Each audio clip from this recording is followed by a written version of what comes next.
Bonjour.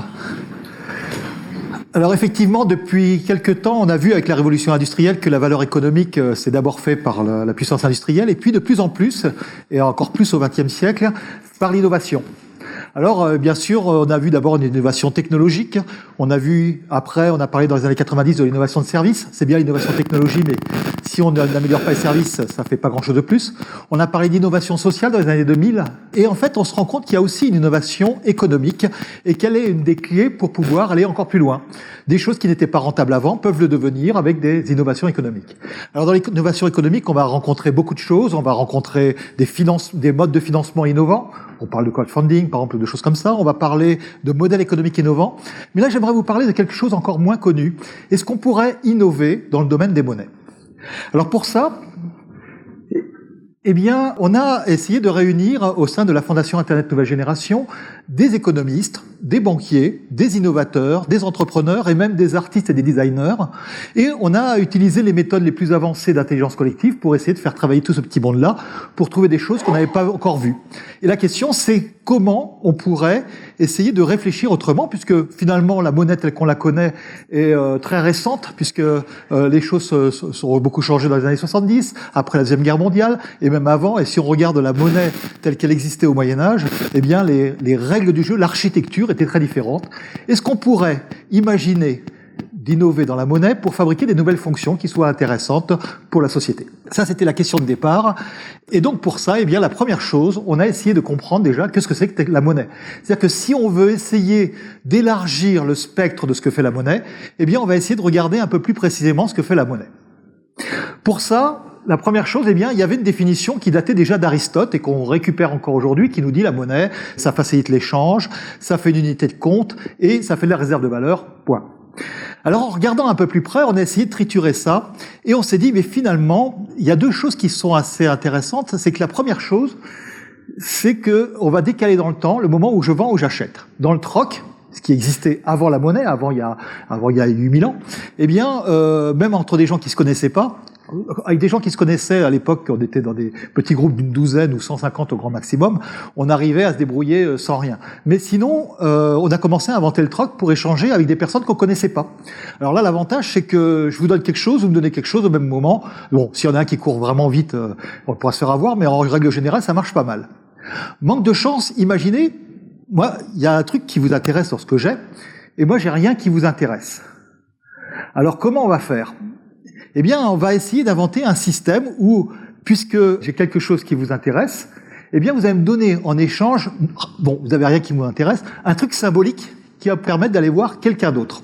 Donc, au lieu de faire du troc à deux, on va faire du troc à plusieurs, d'une certaine manière, en décalant dans le temps le moment où on vend, et plus tard, je pourrai acheter. Donc là, je vous vends quelque chose, je récupère alors un coquillage, un bout de papier, ou ce que vous voulez, un truc sur lequel on va se mettre d'accord, et puis, eh bien, je vais pouvoir acheter plus tard.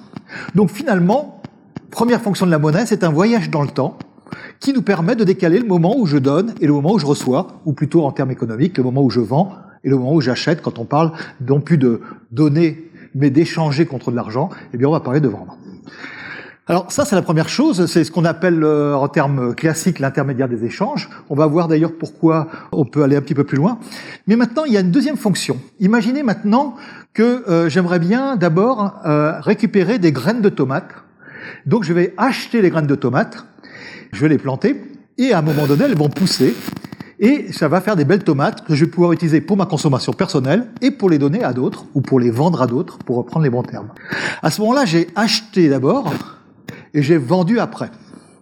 Donc il y a un décalage qui me permet de dire j'ai investi, en termes plus modernes, et on va parler souvent de réserve de valeur. Alors on va voir pourquoi le terme de réserve de valeur, justement, peut nous bloquer, nous empêche d'aller un peu plus loin. Mais finalement, eh bien, on va avoir donc les deux premières fonctions de la monnaie, c'est décaler le moment où je vends, puis j'achète, ou décaler le moment où j'achète, puis je vends. Donc finalement, eh bien, la monnaie, c'est simplement un truc qui me permet de casser le moment où je vais acheter et vendre. On va fabriquer ce qu'on appelle une dette en économie, et on va solder la dette à un moment donné quand on achète. Alors ça, c'est la première fonction. Et puis alors, il y a une deuxième fonction qui était de dire c'est une unité de compte. Alors unité de compte, c'est un terme qu'on n'aime pas beaucoup parce que à une unité, normalement, c'est un truc qu'on mesure. Alors imaginez, je prends 1 mètre et je mesure, par exemple, la largeur de cette scène. Alors si je la mesurais en mètres, ça va, tout se passe bien. Il y a 1 mètre qui est déposé, il bouge pas trop. Si je la mesure en monnaie, là, il faut que je fabrique l'équivalent d'un mètre élastique. Parce que finalement, on a une monnaie qui change tout le temps. Donc le terme d'unité est pas du tout adapté au terme de monnaie. Par contre, on a un indicateur. Alors, on a décidé de parler d'indicateur de valeur. Vous allez me dire, oui, mais quelle valeur? Eh bien, justement, en essayant de regarder les différentes valeurs, aujourd'hui, on parle beaucoup de valeurs d'échange, mais en regardant différents types de valeurs, eh bien, on va pouvoir imaginer des nouvelles fonctions monétaires. Donc, on va remplacer le terme d'unité de compte par indicateur de valeur, qui est juste par rapport aux monnaies traditionnelles que vous connaissez, mais qui va nous permettre d'aller un petit peu plus loin. Alors un indicateur, c'est quoi? C'est une grandeur ou un ensemble de grandeurs qui est mesurable ou non. Par exemple, on va prendre la confiance de... Où est-ce qu'il est, Jean-François Faure? Ah ben voilà. Est-ce que vous pouvez me dire combien vous avez de confiance en lui? 7,2 ou 7,3 ou combien? Bon, alors, on pourrait dire, bon, allez, on va prendre sur une note sur 10, par exemple. Alors, c'est 9, je sais pas. Non, la question est totalement stupide. Pourquoi elle est stupide?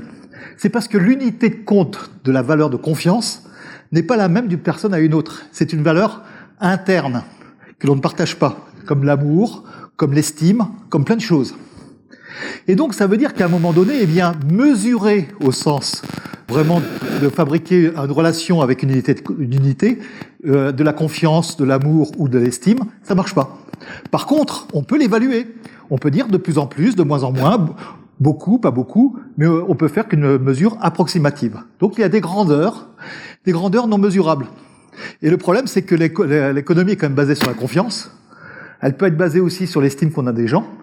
Et puis il y a d'autres choses, comme l'amour, effectivement. Et toutes ces choses-là, eh bien, ne sont intrinsèquement pas mesurables.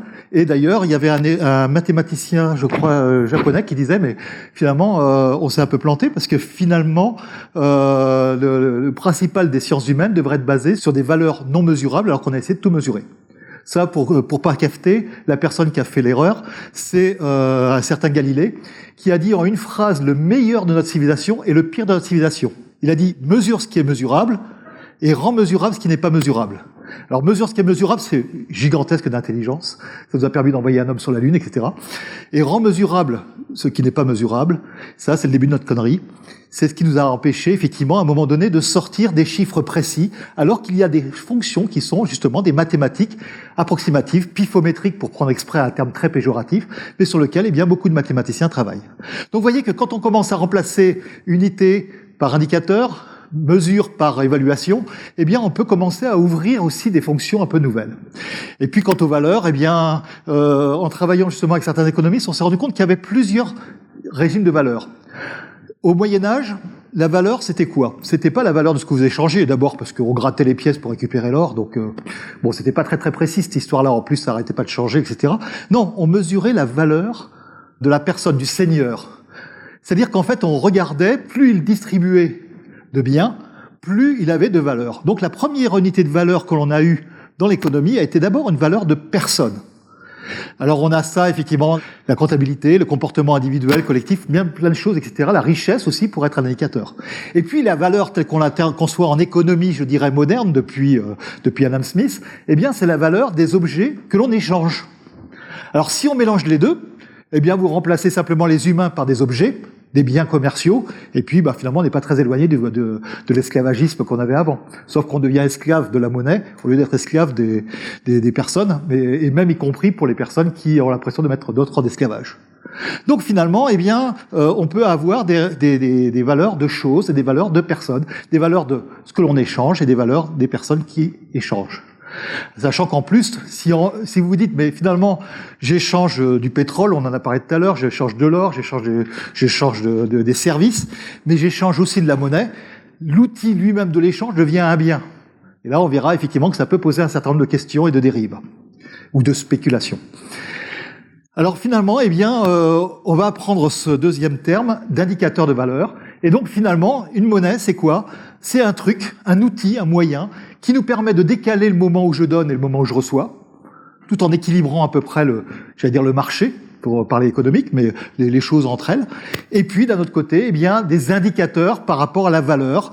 Cette valeur pouvant être mesurable ou non mesurable. Elle peut être sur l'échange, mais elle peut être aussi sur la valeur d'utilité ou d'autres choses, d'usage, etc.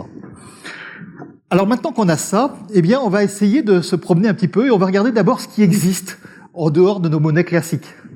Parce que vous avez sûrement entendu parler, effectivement, des monnaies complémentaires. Alors ces monnaies complémentaires, j'aime bien parler de complémentaires parce qu'on pourrait parler aussi de monnaies donc différentes en fait, de remplacement, mais là on va parler vraiment de monnaies complémentaires. Et pour ça, eh bien, on va avoir plusieurs types de monnaies complémentaires. Celles dont vous avez sûrement entendu parler, peut-être déjà, c'est les monnaies complémentaires, souvent locales. Alors l'astuce qu'on a trouvée, c'est que il y a une petite histoire qui était intéressante, qui était une personne. Alors c'est arrivé 6 ou 7 fois dans l'histoire de l'humanité. C'est arrivé en France, aux États-Unis, en Allemagne. Et un gars arrive, les mines sont désertifiées. Enfin bon, bref, plus personne ne travaille. Il arrive, il dit, bah écoutez, moi je vous propose un truc, je rouvre la mine. Seulement, la seule chose, c'est que pour pouvoir démarrer et tout ça, moi je vous paye avec une monnaie que je fabrique. Allez, à 90% parce que 10%, il faut que vous puissiez partir en vacances et aller voir les autres aussi, mais 90% avec un truc, appelons le truc, et 10% avec ce que, et puis avec la vraie monnaie. Alors, les gens disent, bon, t'es gentil, ton truc, mais bon, qu'est-ce que je vais en faire? Alors, il a été voir le boucher. Et il va voir le boucher, il dit, mais tu vends de la viande? Ah ben non, il n'y a plus personne qui achète de la viande, mon pauvre ami, ils sont tous pauvres maintenant ici. Alors, est-ce que tu accepterais le truc comme moyen de paiement? Le boucher, il dit, ouais, mais alors, qu'est-ce que je vais en faire? Alors, il va voir le boulanger.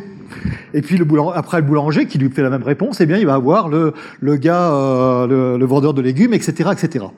Au bout d'un certain stade, et on voit que la monnaie, c'est quelque chose qui marche à partir d'un certain ensemble de personnes, eh bien, ça devient suffisamment intéressant pour que les gens puissent échanger en local. Bon, à 90%. Mais avant, ils n'avaient rien, donc c'était quand même mieux, ils pouvaient manger quand même. Et puis, à 10% quand même, pour pouvoir échanger avec le reste du monde. Alors à chaque fois, eh bien, en l'espace de 2 ans, les endroits extrêmement pauvres sont devenus extrêmement prospères. Et puis à chaque fois, les banques sont arrivées en disant hop, attendez, c'est à nous de faire ça, donc vous arrêtez. Ils ont arrêté, ils sont tombés dans la misère. Ça a marché quand même 5-6 fois cette histoire-là. Ça, c'était dans les années un peu avant la Deuxième Guerre mondiale. Alors, depuis, on a inventé un truc assez astucieux, c'est de se dire bon. En fait, c'est vrai que normalement le monopole, tout ça, ça devrait être à l'État. Bon, pour l'instant, c'est plutôt les banques, parce qu'on leur a délégué la création monétaire, encore plus d'ailleurs qu'on l'imagine. Alors, est-ce qu'on pourrait essayer quand même de biaiser un peu le truc, en disant, mais finalement, quel est le problème? L'État, en fait, eux, ils vont dire hop, on veut pas, mais parce qu'ils aimeraient bien quand même pouvoir fiscaliser le truc, c'est pas très facile. Alors, on a fait une invention absolument gigantesque dans la fin des années 90, c'est de commencer à faire des monnaies qui étaient exactement indexées sur le franc à l'époque, ou l'euro maintenant. Donc, imaginez que un truc égale 1 euro.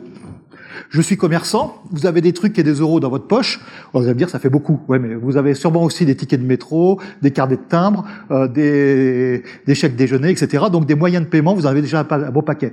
Donc un de plus, allez, on est passé après. Donc vous avez des trucs et des euros. Et moi je vous dis, bah voilà, pour vendre mes trucs, là, tout ça, mes marchandises, eh bien, je vais accepter des trucs ou des euros. Alors là, jusque-là, bon, ça, tout va bien. La seule chose, c'est qu'à un moment donné, il va falloir que je paye des taxes dessus. Puisque comme je ne suis pas Google, parce que Google n'était pas encore inventé, il fallait bien que je paye la TVA. Et donc, qu'est-ce qui se passe? Eh bien, c'était un peu compliqué. Mais il suffit que dans mes livres de compte, quand je mets 1, que ça a été payé en trucs ou en euros, ça fait toujours la même somme. Et donc, eh bien, je mets 1 et ma comptabilité est en euros. Alors évidemment, si je n'accepte que les trucs, je vais avoir un problème, j'aurai plus assez d'euros pour payer.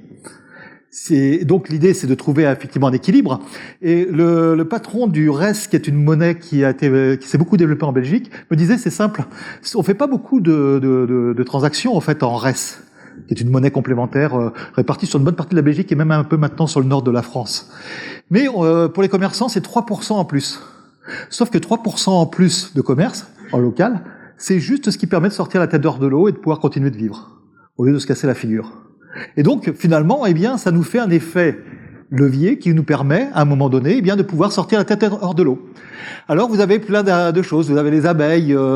C'est des fois très très joli les noms. Vous avez la mesure aussi. Vous avez alors le sol violette Pour vous donner un exemple, à Toulouse, qui est un des ceux qui a été monté avec l'aide de la mairie, donc il y a des choses quand même assez officielles, puisque maintenant on peut taxer, donc il y a moins de problèmes. Bon, alors les banques arrivent en disant « Ouais, mais on doit faire la création monétaire ». J'ai discuté récemment avec des responsables de la Banque de France, ils me disaient « Bon, honnêtement, ça représente pas des grosses sommes, donc l'impact macroéconomique, on s'en fout ». Donc en gros, ça veut dire « Faites ce que vous voulez ». Et quand vous regardez bien, effectivement, le solde violet sur Toulouse, il représente une masse monétaire de 20 000 €. C'est rien par rapport à Toulouse. Mais ça permet effectivement de rajouter du commerce local et de faire tout un effet d'entraînement extrêmement vertueux. Et donc on voit effectivement toutes ces premières monnaies, la luciole en Ardèche, le palmas par exemple à Porto Alegre ou des choses comme ça, où on a eu des choses intéressantes. Je vais m'arrêter un tout petit peu sur le palmas parce que ça c'est très intéressant. Ça s'est passé, cette histoire-là s'est passée dans un favela. Un gars, Joaquim Melo, ancien prêtre, arrive et puis interroge les gens, leur dit « Est-ce que vous êtes pauvres ?» Alors tous les gens « Ouais. » Alors évidemment, mais en regardant de plus près, les gens n'étaient pas si pauvres que ça. La seule chose, c'est que ceux qui n'étaient pas encore, ils allaient le devenir. Pourquoi ? Parce que l'argent sortait éventuellement dans ce cas-là du favela et rien ne rentrait parce que les personnes avaient du travail. Alors il a commencé à imaginer une première solution, c'était de dire bon bah tiens je vais donner de l'argent pour qu'un gars monte une épicerie à l'intérieur du favela. C'était intelligent, sauf que le gars il a pris l'argent, il a monté à l'extérieur du favela. Raté. Deuxième solution, par contre, et là ça a marché, il a dit voilà, moi maintenant je vais mettre de l'argent, on va appeler ça le palmas. Donc c'est une monnaie qui n'a cours que à l'intérieur vraiment du favela. Et puis eh bien le gars qui pouvait pas travailler mais il était ébéniste avant. Il a commencé à faire une chaise parce qu'il y avait un gars qui pouvait les payer. Grâce à ça, il a pu aller voir le coiffeur a pu aller voir le gars qui lui cultivait des tomates. Et puis ça a commencé à circuler à l'intérieur. Et donc le palmas, eh bien, a juste changé la vie de 7500 personnes. Et l'histoire continue puisque c'était à la fin de Lula et Lula a pris Joaquim Melo comme conseiller et ils ont monté avec 50 banques. Donc ça veut dire qu'aujourd'hui, quand vous êtes pauvre au Brésil, eh bien, ça veut dire que vous ne pouvez pas acheter du mouton de Nouvelle-Zélande, vous êtes obligé d'acheter du mouton local. Mais vous pouvez manger du mouton. Ça change juste tout. Et donc, ça a changé complètement la vie, non plus de 7500 personnes, mais de milliers, de millions de pauvres au Brésil. Si vous êtes pauvre, je vous conseille plutôt d'aller au Brésil qu'en France, d'ailleurs, au passage de ce point de vue-là. Mais vous voyez que donc, ça peut avoir un impact. Après, vous avez des monnaies indépendantes qui vont être un petit peu différentes. C'est-à-dire ces monnaies-là, elles vont pas être complémentaires. Elles vont pas se rajouter avec quelques pourcents en plus, juste pour faire tourner un petit peu l'économie locale ou les choses comme ça. Là, on va essayer de remplacer. Le meilleur exemple, c'est une histoire qui s'est passée après 29. Une dizaine de chefs d'entreprise suisses en avaient un peu ras-le-bol, parce que d'abord ça se cassait la figure assez souvent, puis là il n'y avait pas assez d'argent, et ils avaient tous des tas de commandes à se faire, mais ils n'avaient pas l'argent pour les payer.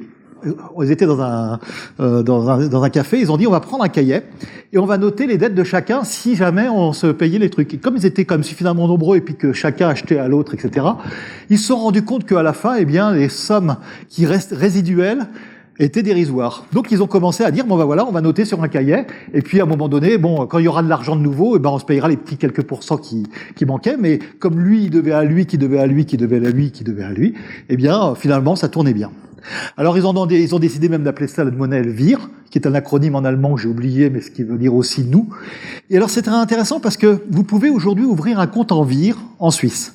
Il y a une banque Vire, mais vous avez un compte en francs suisses, un compte en Vire, et vous n'avez absolument pas le droit de passer de l'un à l'autre. Soit vous utilisez du Vire, soit vous passez avec du franc suisse. Et c'est Bernard Liétard, qui est un des architectes de l'écu, donc qui a donné les prémices de l'euro, qui disait mais finalement l'euro c'est une monnaie difficile à gagner et facile à dépenser, et le Vire c'est une monnaie facile à gagner et plus difficile à dépenser. Sauf qu'aujourd'hui 25 000 PME, donc là un quart des PME suisses, 90 000, j'en oublie quelques-unes, PME suisses, eh bien, utilisent le Vire, et donc ça change la structure. C'est pas parce que les banques d'un pays sont fortes que les PME du pays sont fortes, mais là en Suisse, les PME, eh bien, fonctionnent bien. Et aujourd'hui, vous pouvez acheter votre maison en Vire. Donc vous avez un compte Vire, un compte franc suisse, un franc suisse égale un Vire, mais quand c'est plus pratique pour vous, prenez du Vire, quand c'est plus pratique pour vous, prenez du franc suisse. Avantage, eh bien, avec deux monnaies, vous n'avez plus de monopole et elles se compensent parfaitement. Quand il y a une monnaie qui se casse un peu la figure, le franc suisse, l'euro, en gros, il y a eu, je crois, 250 000 crises économiques ou financières dans les dernières 25 années. Ce qui veut dire qu'à peu près, le système se casse la figure à peu près une fois par mois. Alors des fois un peu plus fortement, c'est vrai. On verra ça bientôt. Mais en tout cas, il y a un certain nombre de crises. Et ces crises financières, grâce à un système de double monnaie, peuvent devenir simplement transparentes. C'était la même chose d'ailleurs pour le raid de Tuesque qui est en Argentine, où quand l'Argentine s'est effondrée, rappelez-vous, ils ont juste continué d'échanger avec des monnaies locales. Et puis après, quand le peso est revenu, ils ont repris le peso. Troisième cas de figure, c'est des échanges non économiques. Alors vous connaissez sûrement les CEL, les systèmes d'échange locaux, et là ça s'adresse évidemment à des choses non économiques. C'est-à-dire que si je vous donne un coup de main pour votre maison pour refaire les peintures, c'est pas économique, sauf si je suis peintre. Dans ce cas-là, je rentre dans un système où je dois déclarer les choses. Mais j'ai tout à fait le droit de vous donner un coup de main en tant qu'ami pour repeindre chez vous. Et ça, évidemment, ça rentre en dehors du système économique, dont accès, etc., à condition de respecter certaines règles. Et donc, ces monnaies peuvent servir à un certain nombre de choses comme ça. Elles ont une fonction très intéressante, c'est de favoriser le lien social. Et puis, vous avez des monnaies, évidemment, de réputation. On a vu, je te trouve sympa, et hop, je te donne un explorateur, par exemple, en français, ou un toilard d'Amérique. Bon, ça, c'est des petites monnaies. Alors, on verra qu'il y a beaucoup de défauts là-dessus. Mais j'aimerais surtout faire un tout petit zoom sur des monnaies qui permettent de favoriser les comportements avec 3 histoires absolument très intéressantes. La première, on va aller faire un petit tour en Indonésie. Alors, si vous allez en Indonésie, et plus exactement sur l'île de Bali, vous allez vous poser une question en disant, mais c'est bizarre, mais les gens, ils sont assez sympas quand même, là. Ils sont pas comme tout le monde. Je sais pas ce qui se passe. Alors, est-ce qu'il y a eu une mutation génétique ou qu'est-ce qui s'est passé? Même le chauffeur de taxi est sympa. Et puis, qu'est-ce qui se passe? Et quand on regarde un peu plus près, ils sont tous artistes. Pourquoi ils sont artistes? C'est parce que, en fait, dans les Banjar, donc les villages, depuis 800 après Jésus-Christ, donc excusez du peu, là, c'est une monnaie assez récente, on a créé le Narayan Banjar. C'est une monnaie que vous ne pouvez gagner que en faisant de l'art, donc vous pouvez faire du théâtre, de la musique, et que vous ne pouvez dépenser que dans l'art et la culture.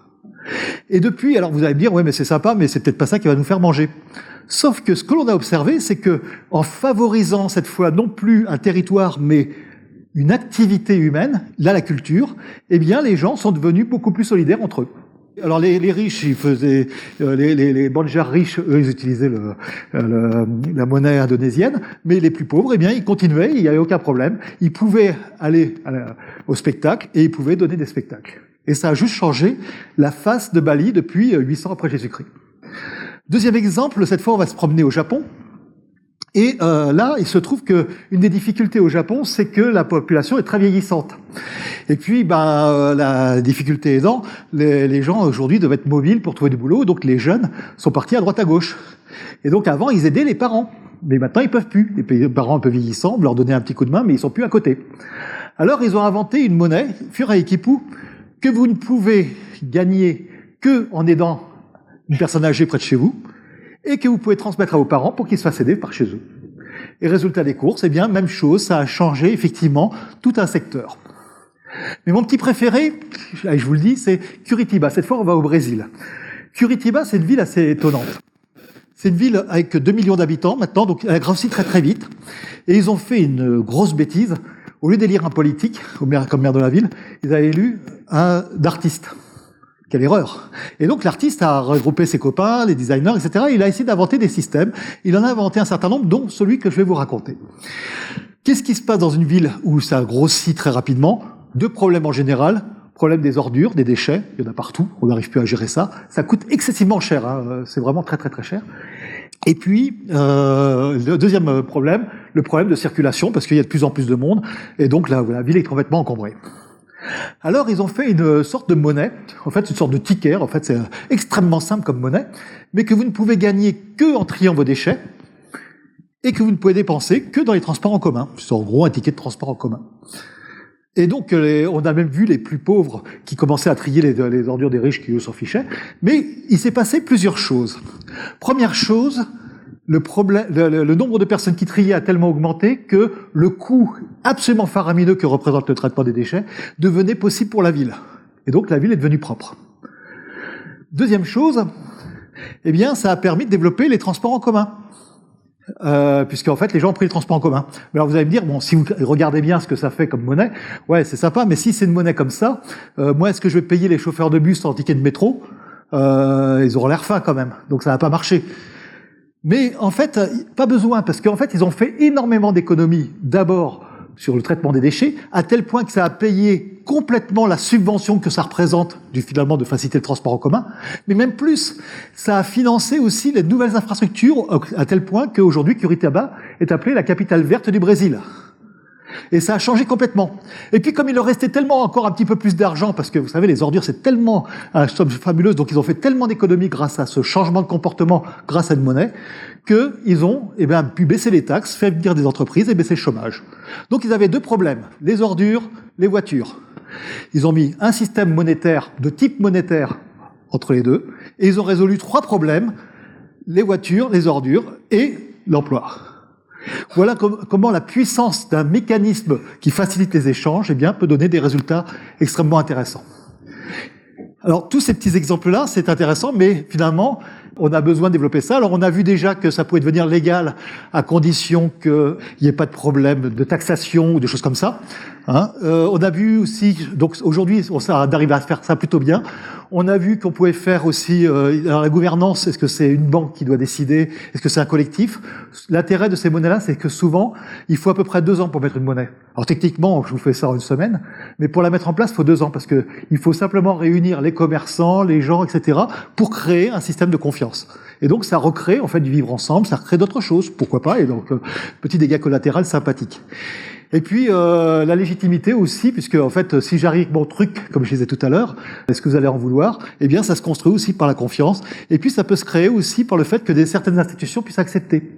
Par exemple, actuellement, on se pose la question, ça a failli être le cas d'ailleurs en Équateur, de faire en sorte que le gouvernement ou une région accepte même quelques pourcents du paiement de vos taxes dans une monnaie locale. Alors, ça, c'est pas si grave que ça, parce que les petits fours qu'elle achète, au lieu de les acheter à l'étranger, les achètera en local. Donc, ça ne représente pas des budgets gigantesques.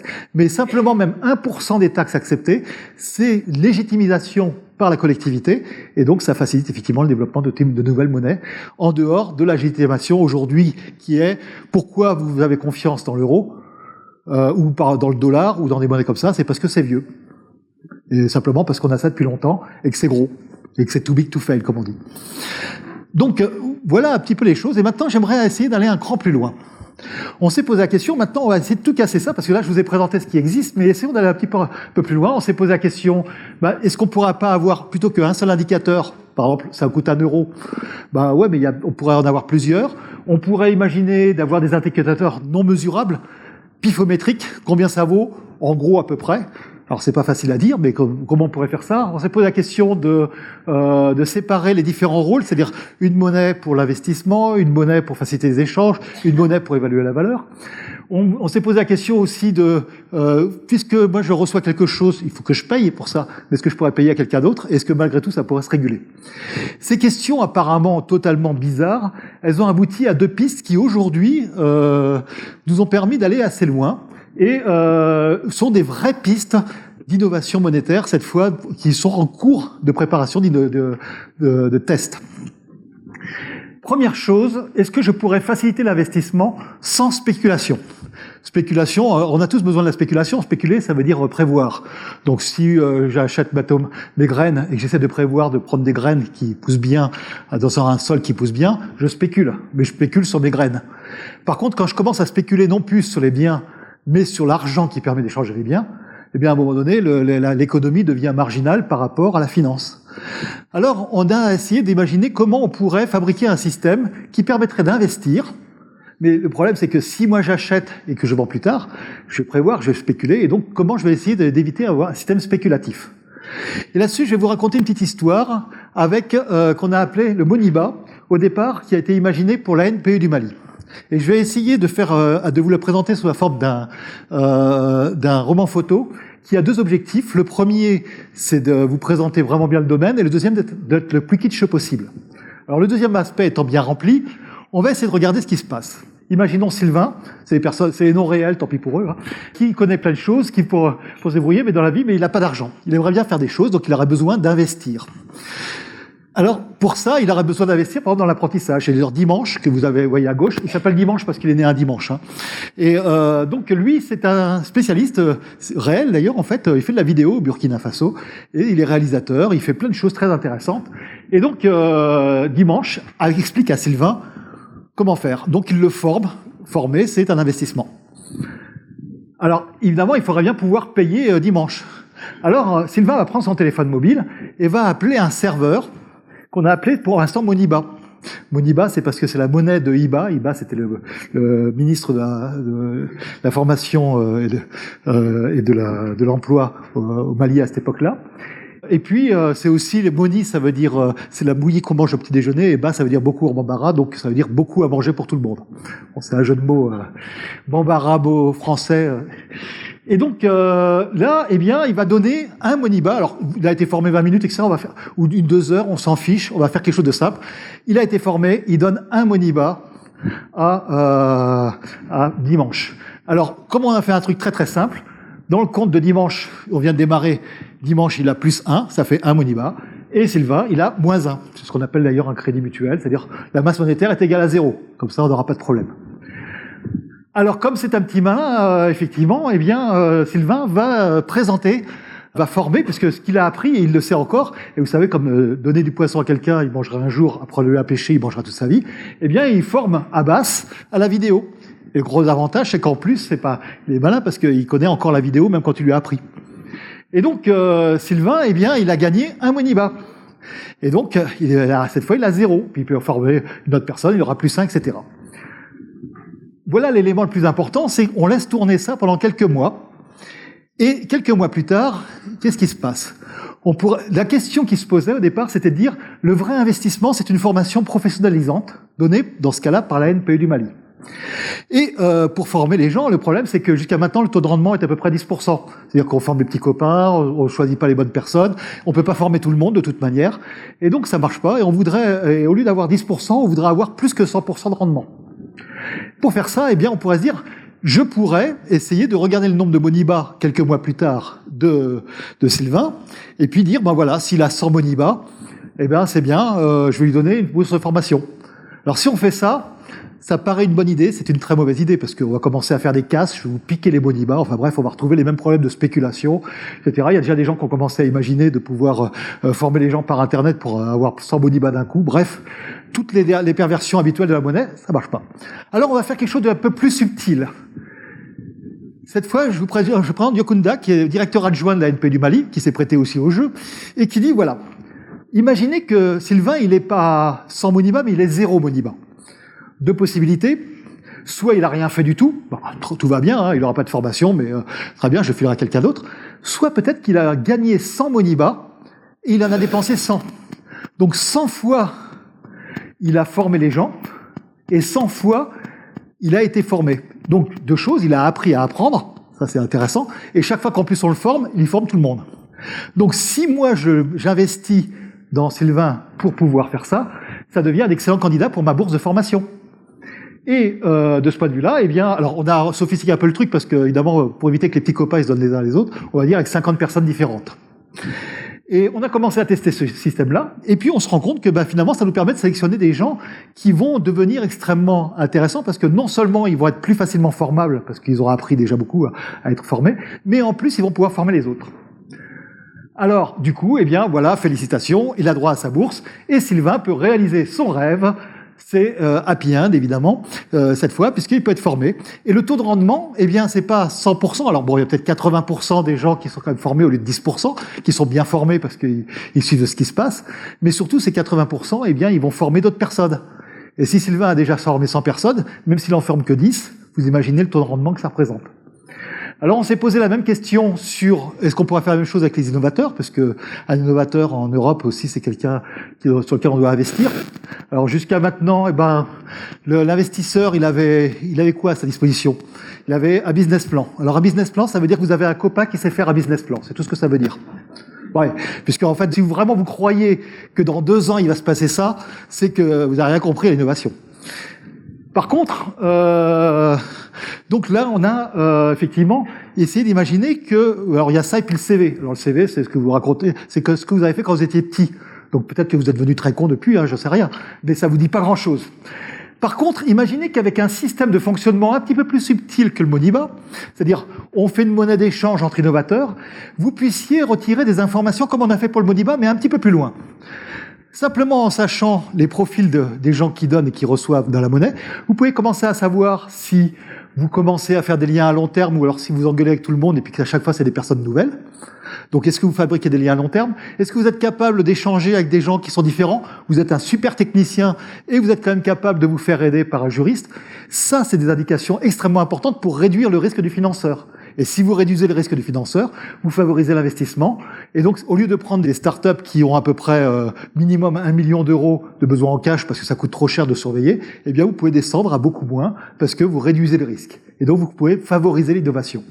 On a fait faire du travail par des designers en leur disant vous allez inventer le design de monnaie et nous inventer l'Inox et le Forward qui sont deux exemples qu'on va tester pour pouvoir tester ça, pour fabriquer ça. Donc première chose, on a séparé puisqu'en fait l'échange il est fait par le Moniba dans ce cas-là.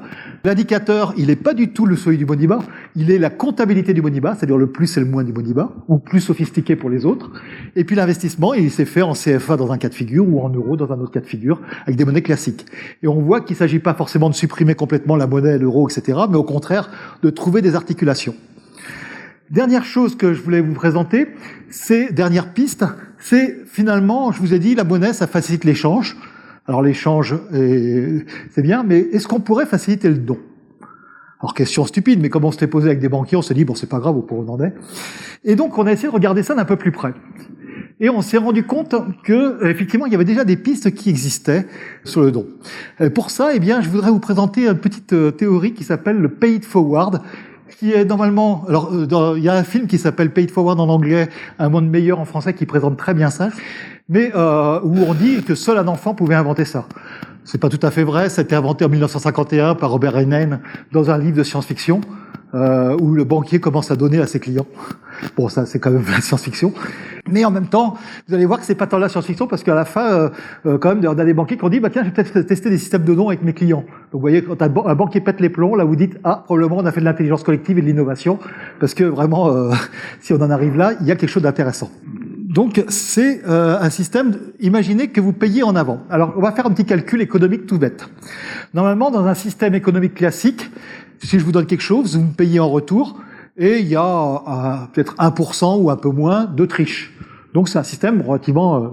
Ce que l'on observe d'ailleurs, c'est que dans un système de dons, si je dis à quelqu'un, bah non mais au lieu de me donner à moi, donne en avant, eh bien, sans faire beaucoup d'efforts, on a 50%, ce qui est quand même nettement moins bien apparemment que l'économie.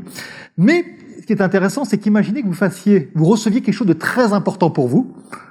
Moi, j'ai fait quelque chose de très simple pour moi, mais très important pour vous. Donc, la valeur d'usage n'est pas la même, on n'est plus dans l'économie classique. Moi, c'est facile, pour vous, c'est très important. Et je vous demande, non pas de me rendre à moi, mais de donner en avant à 3 autres personnes 3 choses qui sont simples pour vous, mais très importantes pour eux. Donc, vous avez, reçu un gros et vous donnez 3 petits. Donc, de ce point de vue-là, vous êtes gagnant.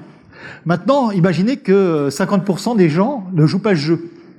Eh bien, ça veut dire que le système se multiplie par un 5 quand même à chaque étape. Donc, il est 50% plus efficace qu'un système économique classique.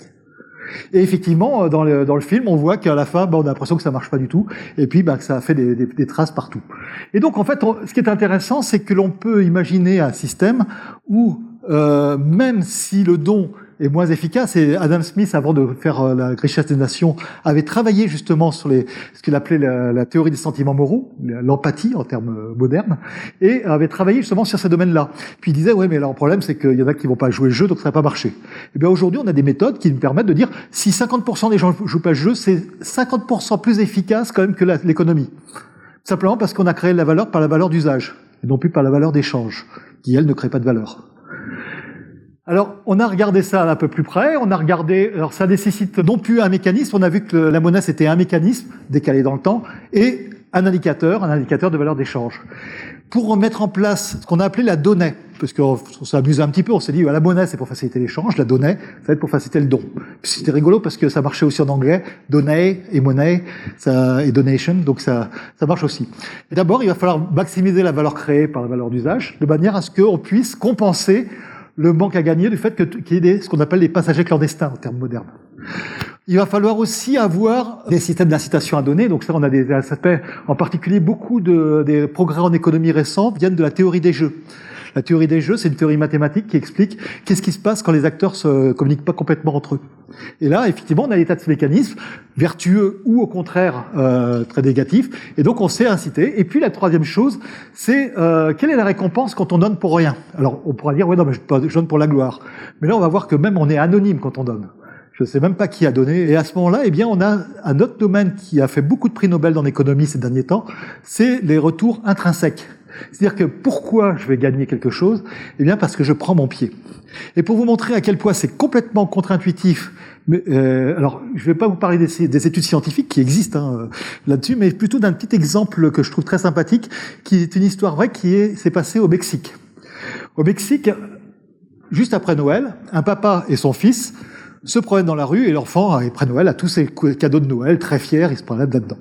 Et puis, il croise un petit gamin des favelas. Alors le papa dit, bah écoute, tu vas prendre un de tes jouets et puis tu vas le donner au gamin des favelas.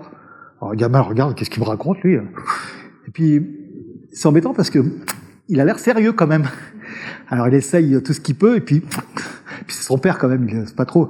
Bon alors il commence à prendre le jouet le plus pourri et son père lui dit, tu vas prendre le jouet le plus beau que tu as, celui que tu préfères, et tu vas lui donner. Alors là, imaginez les grosses gouttes qui coulent le long du gamin, là, enfin, vous voyez à peu près la scène. Et puis, bah, il sait pas comment faire autrement, donc il le fait, il prend le jouet le plus beau, celui auquel il tenait le plus, et il va l'offrir au petit gamin des favelas. Son père, voyant ça, se dit, c'est super, il faut que je félicite mon fils, c'est vraiment génial qu'il a fait, je suis très très fier de lui. Il n'a pas eu le temps. L'enfant est revenu, il a dit, papa, c'est génial, je peux recommencer? Il a compris quelque chose qui est absolument impossible à comprendre avec son cerveau, mais qu'on découvre que quand on vit. C'est que, en fait, les sources du bonheur, c'est aussi dans la réalisation de soi, dans le fait de pouvoir faire des choses et donner est une des réalisations de soi. Aujourd'hui, la psychologie positive, par exemple, une des branches de la psychologie qui s'est développée, commence à expliquer ces mécanismes-là. Ils sont très contre-intuitifs parce qu'on a l'impression qu'on va être bien plus heureux quand on va avoir ce qu'on désire. Enfin, quand vous avez ce que vous désirez, en général, vous en voulez plus. Il faut savoir d'ailleurs que je crois que je ne sais plus quel pourcentage des gagnants au loto finissent dépressifs, mais c'est assez faramineux. C'est-à-dire que vous avez un pic de bonheur et ça retombe. Par contre, lorsque le bonheur est intrinsèque, eh bien oui, on gagne des choses. Donc en fait, on va aussi avoir un don qui n'est pas un don totalement gratuit. C'est un don sans contrepartie externe, parce que la contrepartie est interne. Alors c'est un peu plus subtil. À l'époque d'Adam Smith, il n'a pas pu faire ça, c'est que les neurosciences, tous les systèmes existants ne marchaient pas, donc on les connaissait pas bien. Et donc, eh bien, on a depuis des compréhensions en neurosciences, en théorie des jeux, en psychologie positive, qui nous permettent de mieux comprendre ça. Et puis l'autre aspect un petit peu particulier qui fait qu'il y a 8000 ans, on a inventé un système d'échange, mais pas un système de dons. Il faut savoir qu'à l'époque, quand on vivait à 12 dans une tribu, eh bien, le don et l'échange étaient naturels. D'ailleurs, dans votre famille, je suppose que c'est naturel. Est-ce que vous avez déjà vu une mère qui demande à son enfant, écoute, maintenant tu vas me rembourser tout ce que je te donnais depuis que t'es né? C'est évidemment complètement stupide. Donc en fait, il y a du don et de l'échange, et le vrai mécanisme entre les humains est un mix des deux. Eh bien, ce mix, on l'a cassé, puisque d'une certaine manière, il y a 8000 ans, on a trouvé comment échanger, mais on n'avait pas trouvé comment donner. Mais ça nécessite aussi des indicateurs. Un indicateur général, qui lui doit être anonyme, pour des raisons sur lesquelles je ne vais pas rentrer dans les détails, et puis un indicateur plus spécifique pour savoir où j'en suis. Juste pour donner un petit exemple, voilà un exemple de ce que les designers ont imaginé. Là, c'est un système de données où là, effectivement, on ne va pas mesurer ce que l'on donne, mais on va mesurer chacun. Imaginez un arbre où chaque fois qu'il y a un don, alors ça c'est un truc qui est prévu, qu'on a essayé de tester dans une maternelle aussi, et qu'on a commencé à tester en milieu rural. Imaginez un arbre, et chaque fois que quelqu'un fait un don, on rajoute une feuille. Alors vous savez pas qui est la feuille, donc vous pouvez même pas vous vérifier là-dessus, mais moi la seule chose que je veux savoir, c'est ça me dérange pas de donner, mais à condition que le mécanisme marche, sinon je m'appelle un pigeon, c'est pas intéressant. Et donc, plus je vois les feuilles se développer, plus c'est facile pour moi de donner aussi, parce que je sais que le jour où j'aurai besoin, il y aura quelqu'un pour me donner. Et donc, on va commencer à mettre des feuilles anonymes, et puis éventuellement, on va pouvoir soi-même compter aussi le nombre de dons qu'on a fait pour dire, bah tiens, enfin, finalement, je suis quelqu'un de bien, mais ça, c'est à titre personnel. Donc, vous voyez qu'avec des mécanismes comme ça, eh bien, on commence à avoir les mécanismes presque manquants de l'économie. C'est presque la face cachée de l'économie. C'est-à-dire que l'économie dans un petit groupe de 12, et il faut savoir que les alliances de l'être humain sont limitées à 12, on sait vivre à 12 ou à 150 quand on a à peu près un mâle dominant, quand on est dans un village avec un chef, mais enfin c'est à peu près la même chose que les singes. Et tout le reste, eh bien, on a pris des palliatifs, mais on sait pas bien le faire. Et pour arriver à faire ce qu'on fait naturellement à 12, du don et de l'échange, eh bien, on avait la monnaie pour l'échange, et là, on a la donnée pour le don. Alors, ces petits systèmes-là, effectivement, quand je vous dis qu'on a des banquiers qui commencent à nous dire « Ah tiens, c'est intéressant, je vais tester des systèmes de dons avec mes clients », c'est qu'on s'est dit « Oui, là, on a dû faire quelque chose d'un peu bizarre parce qu'il a réagi de façon bizarre. » Mais finalement, eh bien, on a vu quoi? On a vu quelques pistes. D'une part, en disant « Si la monnaie, c'est de l'échange, eh bien, cet échange, on peut faciliter l'échange et on a vu comment les échanges, même sur des aspects très spécifiques comme à Curitiba ou au Japon, eh bien, pouvaient changer complètement avec un tout petit peu d'échange supplémentaire, complètement les choses. Et puis, on a vu aussi comment faire de l'échange, mais aussi du don.